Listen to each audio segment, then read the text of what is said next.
एहसन बून साहब, आप बताएंगे हमें कि आज़म नज़ीर तारड़ साहब जो हैं, मेरा ये ख्याल है, मेरी राय ये है, मेरी इन्फॉर्मेशन नहीं, मेरी राय है, अंदाज़ा है कि शायद वो सुप्रीम कोर्ट बार का जो मौक़िफ़ है उसके साथ खड़े थे कि जजेस की अपॉइंटमेंट जो है वो सीनियरिटी के असूल के तहत होनी चाहिए। पार्टी का मौक़िफ़ कुछ और था, लिहाजा उन्होंने बेहतर समझा कि मैं इस्तीफ़ा दे दूँ। क्या ये मेरी राय दुरुस्त है? ये राय आपकी 100% दुरुस्त है। अच्छा, बल्कि मैं आपको फर्स्ट हैंड इंफॉर्मेशन देता हूँ कि मैंने उनको ज़ाती तौर पे रिक्वेस्ट की थी कि बार एसोसिएशन का ये मौक़िफ़ है और तमाम बार एसोसिएशंस, पाकिस्तान बार काउंसिल और प्रोविंशियल बार काउंसिल का ये मुतफ़िका ये स्टैंड है कि हम सीनियरिटी के प्रिंसिपल को मेंटेन करें और इससे पहले आप इसको रिज़ाइन कर दें।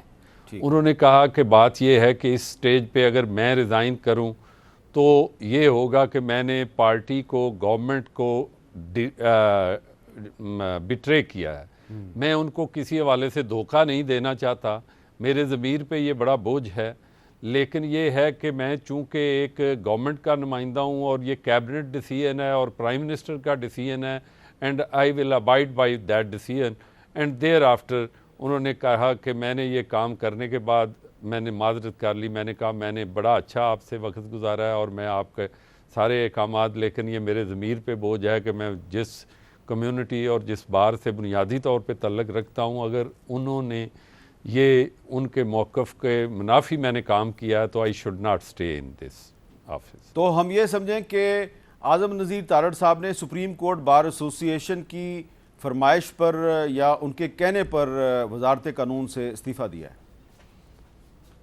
मैं समझता हूँ कि उन्होंने हमारी राय का एहतराम किया है, हमारी राय को उन्होंने फ़ौक़ियत दी है और उन्होंने ये कुर्बानी दी है और ये मैं समझता हूँ कि बहुत बड़ी कुर्बानी है। और इसमें एक आध चीज़ और भी थी छोटी मोटी जो इसके अलावा थी, वो ये कि देखें, आप भी मीर साहब उस आसमा जहांगीर कॉन्फ्रेंस पे थे, मैं भी था, हम सारे मुहिब्बे वतन हैं। हम कभी भी ये नहीं चाहते कि खुदा न खास्ता हमारे मुल्क के हवाले से, हमारी किसी चीज़ के हवाले से कोई ऐसी बात हो, लेकिन अनफॉर्चुनेटली जो कुछ लोग, किसी एक बंदे ने कोई ऐसी बात की, वो मैं समझता हूँ वो भी नहीं होनी चाहिए थी, वो जो मंजूर पश्तीन के जो थी। तो उस हवाले से मैं समझता हूँ कि उसके बाद ये कहना कि आप आसमा जहांगीर कॉन्फ्रेंस को डिसओन करें, तो मैं समझता हूँ ये किसी भी हवाले से, मैं बहैसियत प्रेसिडेंट सुप्रीम कोर्ट बार या आज़म नज़ीर तारड़ बीइंग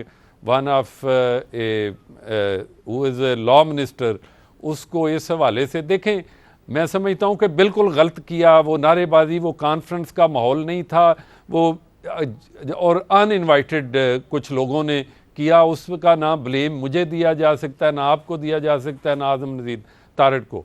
इसलिए आज़म नज़ीर तारड़ जो है, उनको ये कहना कि वो आके किसी किस्म की वजाहत करें, मैं समझता हूँ कि ये अनरीजनेबल बात है। और मैं समझता हूँ कि जो अगर कॉन्फ्रेंस के नतीजे में ये, मैं अपना सख्त लफ्ज़ नहीं इस्तेमाल करूँगा, ये जो FIR भी दर्ज करवाई है, ये एक नाजेबा हरकत है, कोई अच्छी बात नहीं है। अच्छा, मैं समझता हूँ कि थोड़ा सा बताएंगे आप कि वो कौन था जिसने तारड़ साहब को कहा कि आप आसमा जहांगीर कॉन्फ्रेंस को डिसओन करें?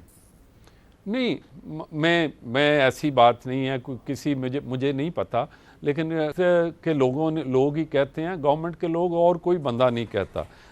लेकिन मैं समझता हूँ कि एक वजाहत तलब की गई, वजाहत करने की कोशिश की गई, लेकिन वो वजाहत ये थी कि he should make a press conference whereby he refuse to do all this. और मैं समझता हूँ कि यही एक ऑनरेबल तरीका है।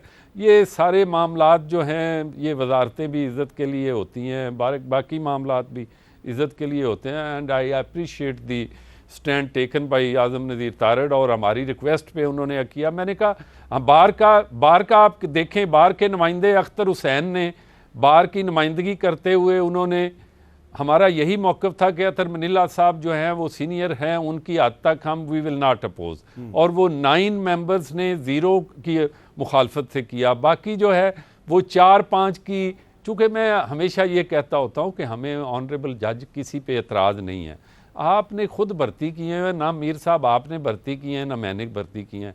2010 के बाद ऐसे जज भी लगे जो, इसीलिए हम क्राइटेरिया की बात करते हैं, जिन्होंने honourable chief justice Iftikhar Mohammad Chaudhry साहब की गाड़ी के सामने बैलों और जिसे पंजाबी में दांद कहते हैं उसकी कुर्बानी दी और वो जज लग गए। अब मैंने तो नहीं लगाया, उसके लिए आप क्राइटेरिया बना लें कि आप कुर्बानी वाले जजों को अगर साइड पे करना चाहते हैं तो क्राइटेरिया। और यही जो जजेस अपोज कर रहे हैं वो भी ये नहीं कहते कि आप नहीं, वो कहते हैं कि आप क्राइटेरिया बनाएं जी, सीनियरिटी कम फिटनेस, उसमें बिहेवियर की बात है, कॉम्पिटेंस की बात है, इंटेग्रिटी की बात है, कैपेसिटी टू वर्क की बात है, इस पे किसी को एतराज़ नहीं होना चाहिए। तो अगर ये क्राइटेरिया वही भी कह रहे हैं, ऑनरेबल चीफ जस्टिस साहब भी ये बात करते हैं, तो उसको लिख के उसके कोई नंबर कुछ छोटा मोटा कर लें, ताकि ये ना तअस्सर जाए कि जिसको कोई चूज़ कर रहा है उसको ले आए, जिसको कोई पसंद करता है उसको ले आए। हमारा कोई, हमने तो खुदा न खास्ता ना आपके कोई चाचे का पुत्र है ना मेरे बाबे का पुत्र है। अच्छा, सारे ऑनरेबल जजेस हैं, उनमें से जिसको भी ले जाएंगे हमारे लिए काबिल कबूल होगा। अच्छा, इसका मतलब यह है कि आप स्वाय जस्टिस अतर मिनल्ला साहब के आप जो बाकी अपॉइंटमेंट्स हुई हैं उस पर आप मुतमिन नहीं, आपका ख्याल है कि ये सीनियरिटी के असूल के मुताबिक नहीं हुई? जी बिल्कुल, in violation of the principle of seniority है। हमारा जो सुप्रीम कोर्ट बार एसोसिएशन का, पाकिस्तान बार काउंसिल का, हाई कोर्ट बार एसोसिएशन का और तमाम मुतलका बार काउंसिलों का जो प्रेस रिलीज़ है, जो मुतफिका है, उसमें हमने with the exception of justice Athar Minallah Sahab बाकी को इंडोर्स नहीं किया।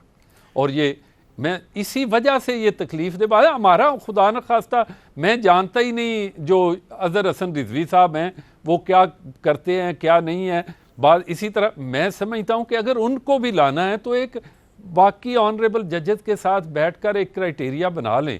अगर वो सारे उस क्राइटेरिया पे पूरे उतरते हैं तो हमारी तरफ से जिसको मर्जी कर ले, मुझे कर ले, कोई ऐसी बात नहीं। इसी तरह मैं समझता हूँ कि लाहौर के chief justice Aamir Hussain Bhatti is one of the most competent जज ऑफ ऑन सिविल साइड, और वो इंटेग्रिटी वाइज भी ठीक हैं, बतौर जज भी वो उनका 10 साल का 12 साल का अरसा हो गया है, तो उनमें कोई कमी नहीं है, मैं नहीं समझता। अब ये सिर्फ और ये है कि उनको कोई जज जो है वो आपको पसंद है नहीं पसंद है, ये मैं समझता हूँ कि फेडरेशन के लिए ये नुकसानदेह बात होगी। बहुत बहुत शुक्रिया एहसन बून साहब, सुप्रीम एसोसिएशन के सदर, हमें बता रहे थे कि आज़म नज़ीर तारड़ साहब ने वजारत कानून से इस्तीफ़ा सुप्रीम कोर्ट बार एसोसिएशन की दरख्वास्त पे दिया है। बहुत बड़ी खबर दिया उन्होंने।